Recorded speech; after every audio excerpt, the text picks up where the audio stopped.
What's good, YouTube? And welcome to the house. The meme is dead.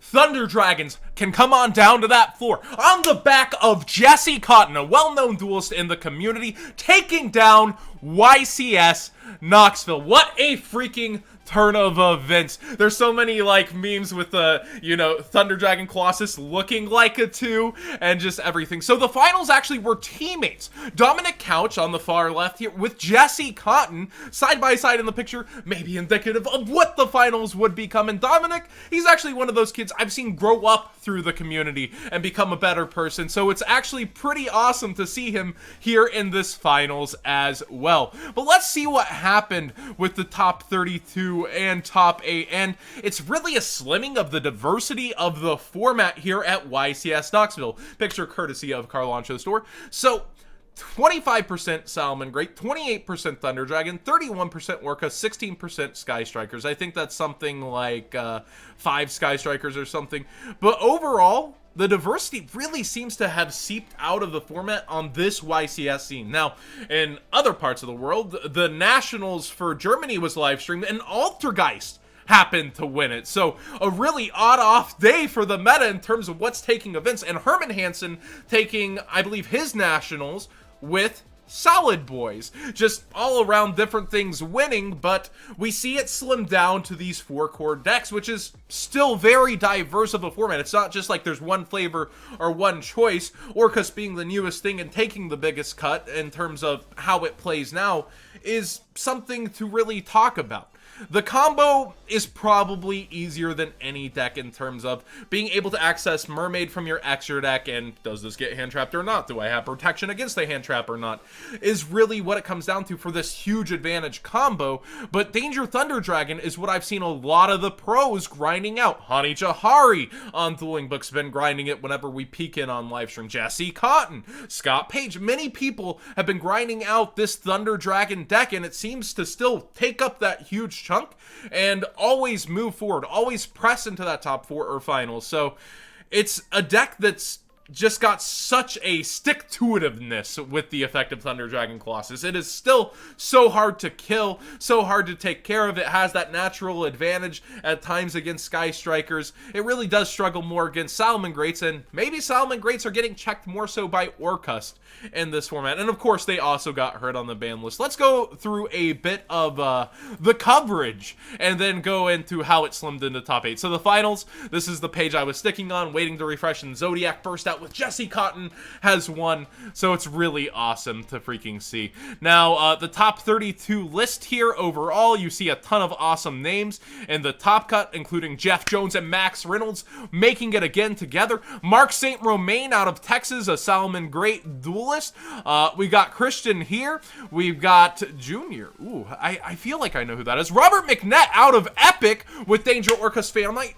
Robert, good stuff. I actually didn't initially see you there. So Epic Cards in Game taking a chunk of this top cut. Avery Foster out of Texas as well. This is pretty cool. And yeah, we see 5 Sky Striker, 8 Solid Boys, 9 Danger Thunder, 10 Orcas. Who else is in here? Larry Moosegrove. Oh, that's awesome. I really like that guy. Whenever he's at events, he's just one of the nicest guys. Okay. James Kim, Andres Reyes. So that's about most of the duelist that I know going in. And Texas duelist, always fun to see. And to know, I believe somewhere here I have a DZeef's feature match, I think. I don't know if I spared it or not. He got a round 9 feature match. There it is. DZeef, a round 9 feature match, making day 2. Congrats. With Solid Boy, switching it up from the Altergeist. Almost got all the way there and then managed to get a feature for you guys to read going in. But then we advanced to the top 32. Jesse Cotton actually did not have an easy road to this one, having to go through Max Reynolds' first thing in the top cut. That's a very intense match, and Konami doing good picking these kind of matches for their coverage. And then we slim down to the top 16. We see Dominic, who makes the finals, having to beat Galley. We see other matches, Faisal Khan in here versus Avery Foster. That would have been a great feature match. Jeff Jones versus Deuce. I didn't know Deuce topped. Tex is really showing up out here. This is so awesome. Larry having to go in against Benjamin. We got Jesse Cotton versus Brian, and you see how it just advances. We get over into the top 8 here, and we see the bracket as well here. Dominic versus Junior. We see Faisal still fighting it out. Jeff, I believe, actually falls to Larry Moosegrove here, and Jesse Cotton taking on Sebastian. So we see Danger Thunder actually. How it slims down into the top 4 is that it has to face itself everywhere, guaranteeing it will be half of the top 4 because it's mirror matches all the way through the top 8 for them. But every other matchup is Salad Boy versus Orcust and then Sky Striker versus Orcust. So you see, Orcust actually, once you get to the top 32, just gets sliced down in terms of its representation, and Danger Thunder really seems to start taking over as we get through the top cut, which it'll be very interesting to see how people, you know, look at this and start basing their WCQ decisions on this, because Pittsburgh is our next major event for the US. The WCQ is lying ahead of us, and it'll be interesting to see how people take from this in the remaining regionals and decide what they want to play. I have a feeling a ton of people are still going to go with Orcust, but it is insane how Danger Thunder is showing up and out here. Now, continuing through the coverage of Konami, we get their top 8. See, they should hire people like Carloncho Story. The graphics just insanely fast. Moment they see it, they're able to make it and represent it that way. We get down to the top 4. Dominic versus, I don't want to murder it, Guyton, I hope. Larry versus Jesse. This is probably the duel I would have wanted to see as a feature match once written coverage gets up. And, you know, that's another conversation in and of itself. I saw all weekend people, every single time something was posted about the YCS stream? Is there a stream? Modern coverage would be nice, but I take what we can get when it comes to Konami. Hey, it helps me get views, looking down at that view bar. It helps me out. But seriously, I think the written coverage team is still really great for who they pick out here. And let's refresh and see if there's anything else. You know, news does travel faster through Zodiac, but I think the most interesting conversation out of this is how will the format develop? It has slimmed down in this top cut. We're going to have a bigger chunk of top cut for the WCQ itself. And, yeah, we do get top 4 features. So we do get, not yet a top 8 feature edited up here. But, yeah, it is the Dominic I'm thinking of. Awesome. Dominic, growing up, doing it big in the community. It's just interesting how this coverage is further back. But, like I said, the conversation, I know, my amazingly edited, high-quality content videos is... This is the entire top 32. This is it. 4 decks. We've gone from a format where we've seen 10 different decks, 12 different decks topping a YCS, to converging on the WCQ season to this. What does this say for our upcoming WCQ and the deck choices people will have? It's not as if other people in the building weren't playing different decks. I actually know a duelist of ours in the Discord was 4-0 and dropped with the flu. I'm betting he was playing Altergeist still, but it's just crazy to stare at this and see, like, we've gone from Subterra Guru back to where are you? We've gone to just losing so many different decks peeking into top cut to this. 4 major stakes, and all of them taking a decent size chunk. Anything that takes 3 or more slots at a YCS is a contender for tier 1. So you have every single deck in here vying to be tier 1.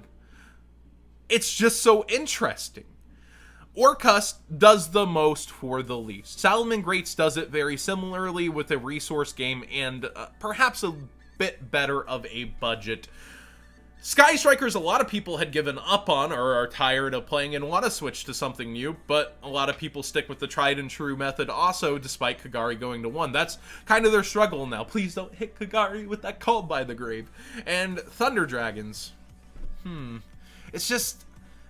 I'm so glad they finally took a Dubsky. I'm so glad they finally got there. And they've been evolving. You've got Brothar. You've got different kinds of combos replacing Eclipse Weaver and with your Guard Dragon engine. They have gotten a little more support where everything else got hurt more by the previous ban list that's behind them on this cut. The Solid Boys and the Strikers. So, going towards the WCQ, I'm going to predict the majority of the top cut's still going to be Orcust.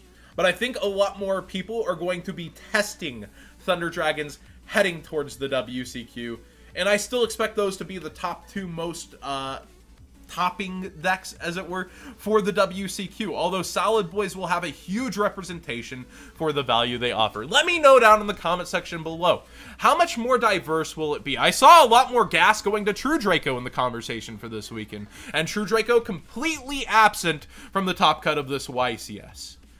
I heard people saying it was going to be like one of the most topping decks, it was going to destroy. Hey, where's Mystic Mind deck?